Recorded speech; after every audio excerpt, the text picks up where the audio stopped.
লোকসভা সমষ্টি উপায়ুক্ত ডাঙৰীয়া আৰু কাছিকত্ৰা, আমলাইগুৰি, আমগুৰি, চাপাগুৰি আদি বিভিন্ন অঞ্চলত আমাৰ ভৈয়াম জনজাতি পৰিক্ৰমা বিভাগৰ অধীনত ৰূপায়িত হোৱা কিছু আঁচনি আজি আধাৰশিলা স্থাপন কৰোঁ আৰু সম্পূৰ্ণ হোৱা আঁচনি কিছুমান আজি মুকলি কৰোঁ।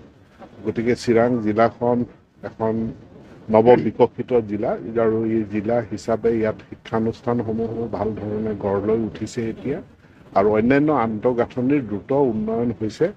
আমি যি আপোনাৰ কাছিকত্ৰা উচ্চতৰ মাধ্যমিক বিদ্যালয় তাত আমি নেচিডৰ পৰা 8 কোটি টকা ব্যয় সাপেক্ষে সম্পূৰ্ণ নতুন বিদ্যালয় আমি নিৰ্মাণ আৰম্ভ কৰিছোঁ। আজি মই নিৰ্মাণস্থলী পৰিদৰ্শন কৰোঁ। চাপাগুৰিত এটা জনজাতি আমি জিৰণি ঘৰ তাৰ সেইটো নিৰ্মাণ সম্পূৰ্ণ হৈছে, সেইটো আমি মুকলি কৰোঁ। আমলাইগুৰিত এখন ইকো টুৰিজম পাৰ্ক হৈছে, সেইখনো আমি মুকলি কৰোঁ। তাৰ লগতে আমগুৰিত এখন ITI যিটো সংখ্যালঘু কল্যাণ বিভাগৰ পৰা নিৰ্মিত হৈছিলে, কিন্তু গোটেই এটা বৃহৎ কেম্পাছ, সেই কেম্পাছৰ বাউণ্ডেৰী ৱাল, তাৰ ভিতৰৰ ৰাস্তা, ড্ৰেইনেজ সেইখিনি আমি জনজাতি পৰিক্ৰমা বিভাগৰ পৰা সম্পূৰ্ণ কৰি দিছোঁ, সেইটো মই সম্পূৰ্ণ কৰোঁ। শিক্ষাবৰ্ষত 6 মাহ উপৰি ছাত্ৰছাত্ৰী আজিলৈকে মূল্যায়ন কৰি আৰু আবেদন কৰি লাভ কৰা নাই। এইবছৰ এইটো আমি আমাৰ ভাৱে যিখিনি আমি বাধ্যতামূলকভাৱে দিওঁ সেইখিনি যদিও আমি টেক্সটবুক সকলো ছাত্ৰ ছাত্ৰীয়ে সময়মতে পাইছে।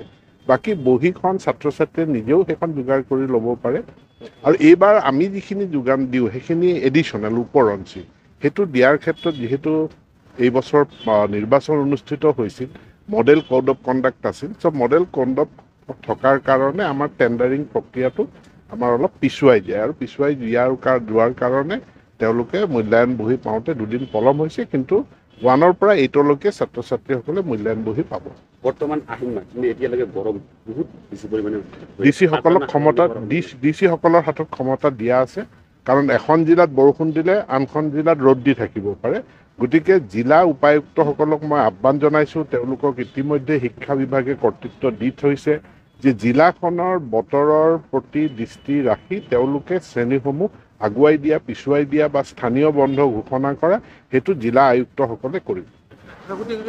দেখা গৈছে যে শিক্ষকসকলে তেওঁলোকৰ প্ৰাইভেট টিউশ্যনত বৰ বেছি গুৰুত্ব দিছে, স্কুলত ক্লাছ কৰিবৰ কাৰণে তেওঁলোকৰ সময় নোহোৱা হৈছে আৰু তেওঁলোকে আকৌ শিক্ষকসকলে কিছুমান ৰাজনীতি নিৰ্দিষ্ট কোনো শিক্ষকৰ বিষয়ে যদি আপোনালোকৰ হাতত তথ্য আছে আমাক জনালে আমি ব্যৱস্থা কৰিম।